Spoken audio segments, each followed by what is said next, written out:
J'ai un énorme problème avec la violence.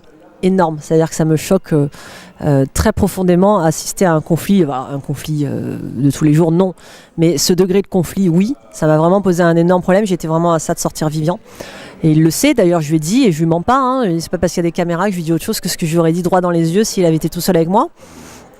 On le gère... dans un moment de panique, en fait, on réfléchit pas du tout, je pense que c'est le cerveau instinctif, donc reptilien, qui prend les commandes.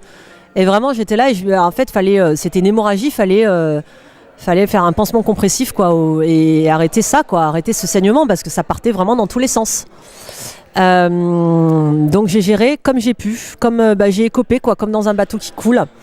Et je pense que la décision de Fanny de partir était la bonne. Ça a permis de faire, c'était pas idéal en effet, mais c'était intelligent et sage de sa part. Vivian, je l'aime.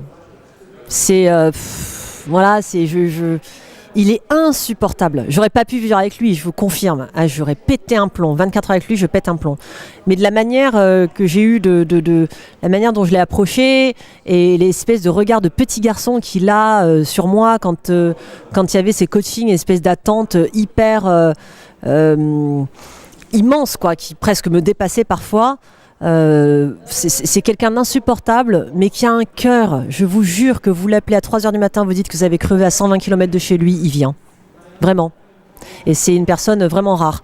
Vraiment insupportable, ça c'est vrai. Il est chiant, il est fatigant, il part dans tous les sens. Il m'énerve très souvent, mais il est vraiment